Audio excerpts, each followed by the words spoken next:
Hello? Mr. Kassab, Yeah. this is Pete. Oh, hi, Pete. How are you? Oh, not too bad. Uh, she's home. I brought her home Friday. Oh, you did? My problem is holding her down. Why don't you want to move around? Oh, move around. What are you talking about? She's vacuuming. You name it. And she says the doctor said she should exercise her arm. She's not dead and she's going to work. In fact, she drove to the doctor today. She says she can drive one arm. Huh. You know, she's, she won't lay down, which is good in a way, I guess. Doctor said she should exercise as much as possible. Of course, the only problem was I don't know whether I spoke to you since they got the results back, but they didn't get it all. Now they're going to have the cobalt treatments, They hope so, So I'll get a whole series of these cobalt treatments to try to kill the balance that was left in. But the reason I called you, I spoke to her, I was telling her about our conversation. Hold the line 1 second.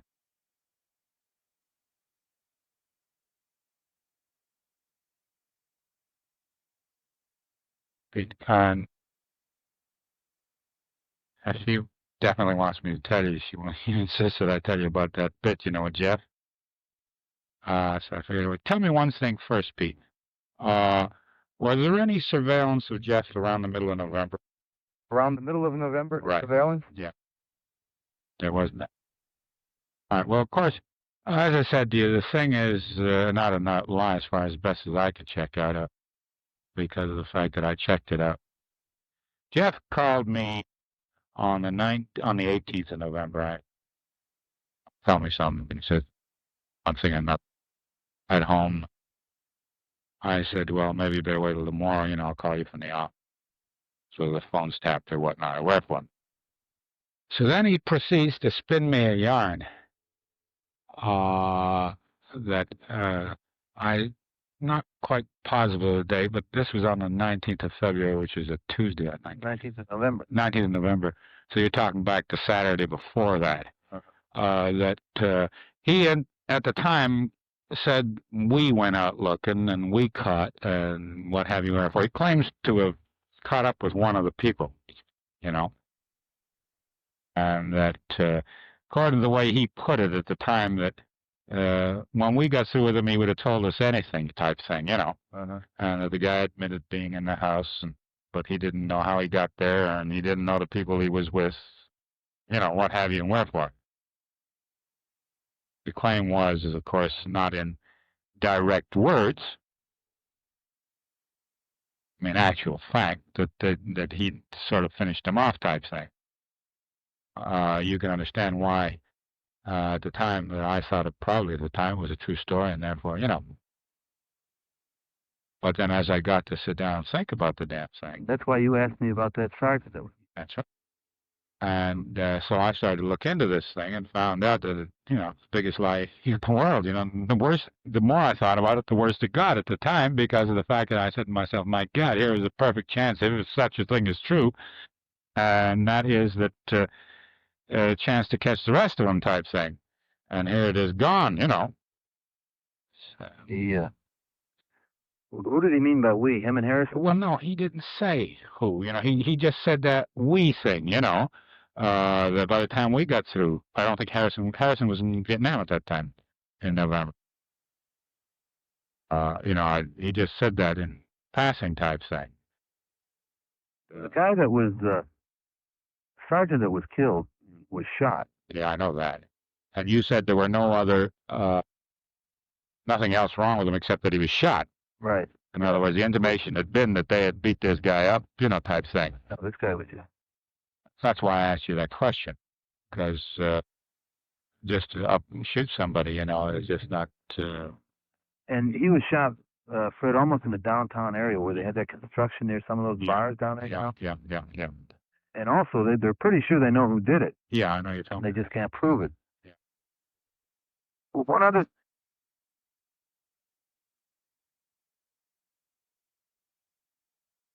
Go ahead, Pete. Harrison told me that when he first saw Jeff, the day after the murder, yeah, they had a guy that Harrison used to tell stories about, special forces, a guy named Weasel. Yeah. Who allegedly was CIA. But anyway, he was an assassinator. Yeah. It was probably a bullshit story. But in any event, Jeff told Harrison, Harrison said he kept repeating, I just couldn't get to him, Ron. I just couldn't get to him, Yeah. And he said, maybe we better get Weasel. He could take care of it. Yeah. Yeah. And I thought this was a very strange thing for a guy to say like that. He may. I could see a guy say, "When I get up out of here, if they ever find him, they better not let me." Something like that. But this weird story kind of struck me, and it goes in line with what he told you. Now I don't know. Well, of course, did he know about this time? This was about the time when had you already written Congress on the 19th of November? Which congressman? Well, any of us. Had he known about you? Yeah, I think so. Taking a direct interest? Yeah, I think so. I think so, Pete, because the letter that he wrote me, you see, of course, naturally that conversation was so damning as it stood. I had taped that conversation in the office, and the only problem was that after I let Mildred hear it, I destroyed it naturally. I mean, what else? But, however, I do have a letter here dated the 19th of November here. It has a lot to say in it, but however, there's one paragraph that says, I will deny our phone conversation of today. If anyone ever asks, I'm sure you can figure out why. What must be done must be done. He goes on to something else. He's full of shit. Of course he's full of shit. I know that.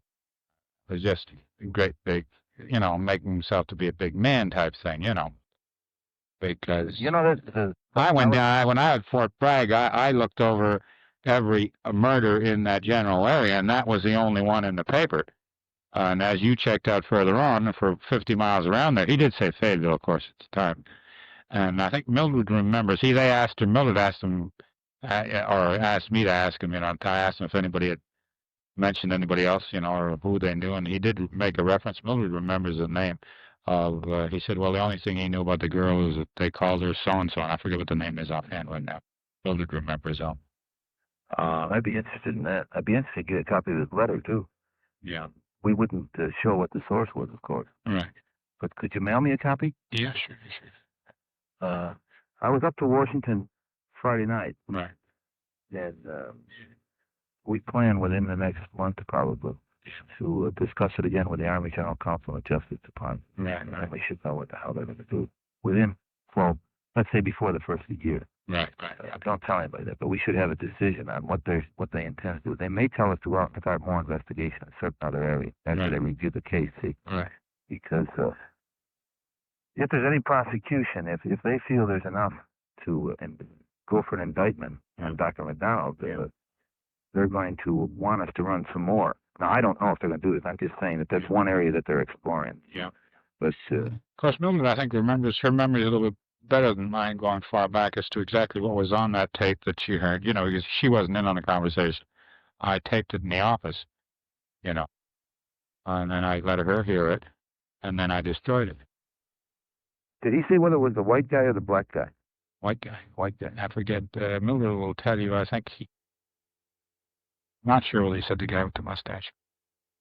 Well, where we stand is probably, we take it to the Justice Department, they'll read the case, and they'll say, well, we want you to investigate this hippie group again, or go down and talk to these people, or do this or do that. Right. Yeah. We don't know what they're going to do. Right. So, but as soon as I find out, of course, we'll let you know. I don't know if they're going to point towards him or not. They may want us to go back on some of these hippies. Yeah. Well, Mildred, I'm sure they're going to want us to do some more work.